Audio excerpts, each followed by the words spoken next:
I did go to Universal and Harry Potter at one point, and that was all right. That's the one that I would want to do. Yeah, I would think that would fit you. That would be very on brand. What's the drink they have? What do they drink? Butter. So you can get some there. Yeah. Yes, a good Hufflepuff like myself would fit right in there. Yeah. Every capital stack looks clean on paper until the pressure hits. I'm Bali Kumar, COO of PACE Loan Group, and this is the Chameleon of the Capstack, a podcast about real deals, real decisions, and how CPACE gets used when certainty matters most in commercial real estate. Today, we're joined by PACE Loan Group CEO Rafi Golberstein and Head of Loan Structuring, Jerry Ellis. Hospitality deals are complex, especially when involving unique assets. This episode explores a wide variety of hospitality projects and how CPACE gets the sponsors the most efficient structure to achieve their business plan. All right, so we're going to talk generally about hospitality. There's a lot to unpack there, even in terms of what is hospitality, because it's not just a traditional hotel.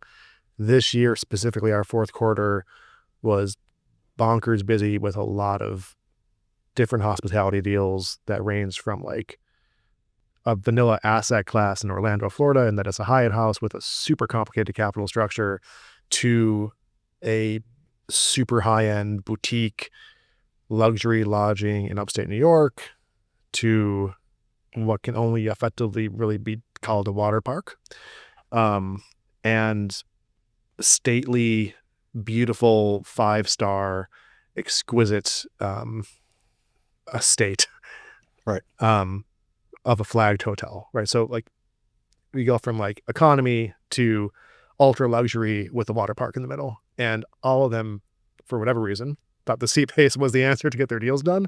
So like that's kind of just like the context for what we want to talk about here, right? I guess just to like, Jerry, like what the hell do these four have in common that was like, why do they all want CPACE? Well, I would say the commonality is in the capital stack, CPACE works very well. It's very efficient, because we can get more eligible improvements, particularly in some of these various states. That's number one. Number two, it tends to work with different types of capital in the capitalization, meaning it may not necessarily be traditional first mortgage debt, but it could be mezz and pref and other items. And in these examples that you've used, in two of them, we were really the senior debt, acting as a senior. Which is pretty unusual. Unusual, right. Now, in the case of what you called the vanilla, which is the Hyatt House, which isn't really vanilla, but it's what's unique about that is the capital structure was that we acted as a senior. There was very complicated ground lease proceeds that went in, a sale of the dirt. It was actually related party, so they created some equity that way to put into the deal. There was a mezzanine loan, a pref loan. So all the way through the stack, we ended up being 39% of the total cost and 33 LTV. So it was very unique. Just to that end, Orlando is a different kind of market, right? Because if you go back, you can go back 35 years and look at that Orlando demand and supply trends. And the demand in Orlando, really, with the exception of maybe 6 years over the last 40 years, has gone up every year. So the only thing is that there's supply growth. And so you have to be careful as to where you go. What was unique to that situation is that the Hyatt House is connected via a Skybridge to the convention center. The convention center does, 1.74 million people a year into that convention center, 170 events. So the demand has been there consistently. Right. So that's different. Jerry, what's your favorite park in Orlando? It is my favorite park. Probably Magic Kingdom, I would say. Yeah.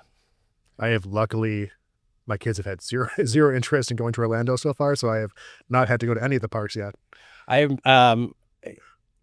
did go to Universal and Harry Potter at one point, and that was all right. That's the one that I would want to do. Yeah, I would think that would fit you. That would be very on brand. What's the drink they have? What do they drink? Butterbeer. So you can get some there. Yeah. Yes, a good Hufflepuff like myself would fit right in there. Yeah. So that deal, Orlando, ground lease, CPACE, mezz, Yep. From the franchisor, kind of. Mezz, sponsored by the franchisor. Yeah. Okay. Preferred equity, common equity, And key money. Yeah. So lots of layers. Yeah. From our perspective, we were effectively financing, between 38 and 40% of the project cost of LTC. Yes. And it just kind of worked. And I guess they could have gone to a bank, but my guess is the bank's head would just explode. So the two things on that. When we first talked with the sponsor about the deal, they were unsure about whether they were going to do a senior or not do a senior.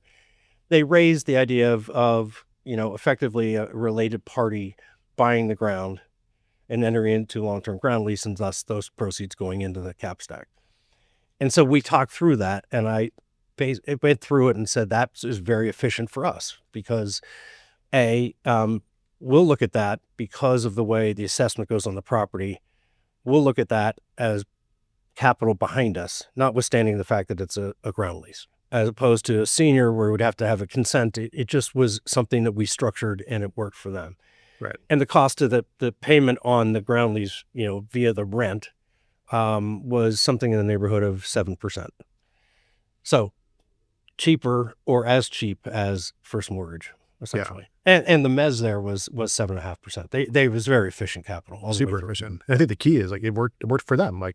This got them what they needed, and they still got the same non-recourse long-term financing through the CPACE vehicle. And we also, when we first signed up the deal, we were lesser proceeds than we ended up with. And we were able to go back through the energy audit and pick up another $4.5 million of proceeds.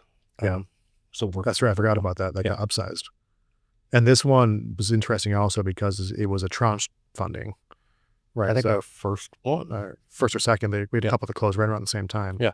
But the idea was basically, this was a true ground up construction deal, and they didn't have a whole lot of interest in paying negative ARB on, $30 million that was sitting in a reserve. And so we came up with a structure, largely you did, Jerry, to chop this up in how many tranches? 7? 4. Only 4 in this one. Only 4. Yeah.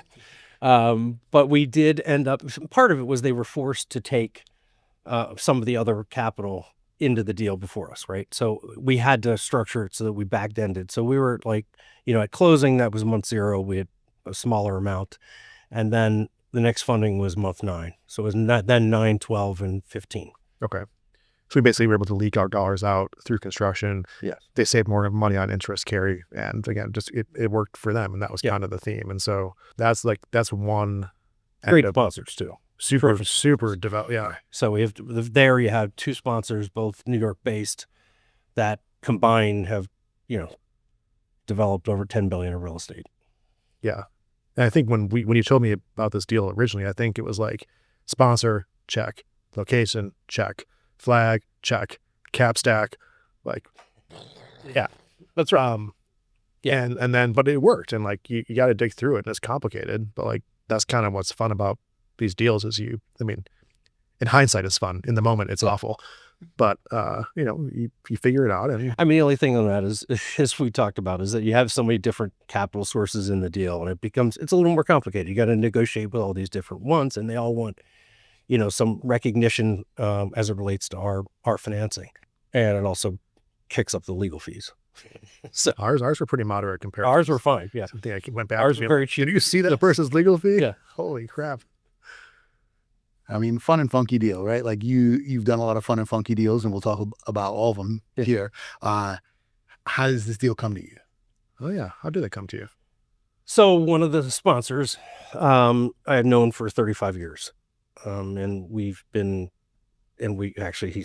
talk about another transaction, Black Creek Barns, where we posted right to that. And he's a friend and a longtime hotel investor, been very successful, and also has a management company, which is managing the Hyatt House. And so it just came to me, he came to me, and there was one other lender that was in the mix, but we won the deal based on relationship, really. Yeah. And probably ability to execute. Yeah. With ease. I forgot. Yeah. You forget so quickly how, the whole story on some of these deals. But Ball, you mentioned or Jerry, you just mentioned the other deal. So yeah, that's a good segue. Yeah. So we can Why don't you talk about, you could. Well, yeah. So we'll take, we'll go from Orlando to upstate New York. Is it really upstate New York? I don't know. It's definitely upstate. Yeah. It's not the city. People in Syracuse would take great offense to that. Ulster County, that's upstate. Relative to New York City, it's upstate. But relative to Buffalo, it is way downstate. Yeah. Hudson River Valley. So this is a deal that we had seen on multiple occasions over multiple years for a part ground up development, part adaptive reuse of I'm pretty positive it was like a Civil War historic site. Yes. Beautiful part of sort of the Hudson River Valley in New York, which sort of post-COVID has just exploded in popularity. Really high-end type stuff.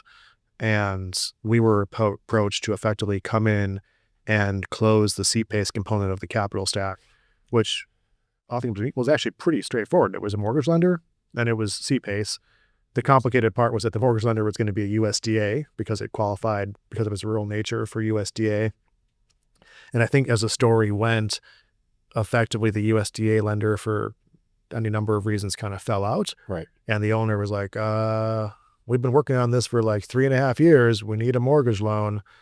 And your buddies were like, oh, Right. so you like this deal. The JV partner in the Hyatt House deal. Also, he's not only equity, he's kind of a structured guy, right? So he does mezz and pref and first mortgage loans and other things. And so I called him and said, look, we got it. We lost a lender here on this Black Creek Barnes, but it seems like something, you're a New York guy, you'll understand it. And I knew that he looked at a comp in the market to buy. So I called him and he was very interested, and we ended up filling out the Capstack with him as a senior lender. Right. And that deal, I mean, different than Hyatt House in that it's unflagged. Average, ADRs north of $800 for nightly rates. For sure. Just like a very different kind of asset class, super niche-y. And on this one, the sponsorship was strong, but in a completely different way than a traditional hotel sponsor, I think. Like, they didn't have like 3,000 keys under management. Right. They were a collection of people that were independently, had unique experience in hospitality generally, specifically in food and beverage. Yes. Very strong food and beverage. And that would be a positive at this site, right? You're going to have obviously the rooms and the inn, and they were building, in addition to some of the existing structures that you talked about, they were then going to build individual like cabin units. Yeah. If you will. Like prefab stuff. Right. And then they were going to have, event space, which is kind of where it would really work given their history and reputation. Right. Right. This is the type of thing where what also matters is curating the experience, right? If you're paying $800 a night, the experience matters a ton, and these folks know how to curate an experience for those folks. Yes. And it'll get a lot of the market for that, the greater New York area, they know these, once they go out, potential visitors know who the sponsor is. And so when they get press, it's going to work. Right. And that deal, I'm trying to think about like issues that were with that deal. I mean, in some ways, like the deal was like really, once you can understand the high end nature of it and believe the story of daily rates north of $800 a night, which I think was a pretty easy question for us. Yeah. The deal itself was pretty straightforward. It was. The asset class is a bit more nuanced, but the deal was, pretty easy in many regards. And so that was a fun one to get done in New York. And it's, when it gets built, I look forward to staying Is that there. our first New York deal? That was our first deal in New York State. Yeah. Which is An accomplishment. the accomplishment. Yeah. New York's been just wonky because it's the largest market in the country, and it's like one of the slowest for CPACE in the country for a variety of like political reasons. But like being able to get a deal done in New York, most people cannot actually say that they've done that yet. So, and this was about a $19 million financing, and it wasn't easy, but it was done, and it's good to be able to plant a stake there and say, we're in New York and can't wait to spend $1,000 to go spend the night there. Money well spent. Right. Thanks for listening to the Chameleon of the Capstack from PACE Loan Group. For more information about CPACE and PACE Loan Group, visit paceloangroup.com and subscribe wherever you listen to podcasts.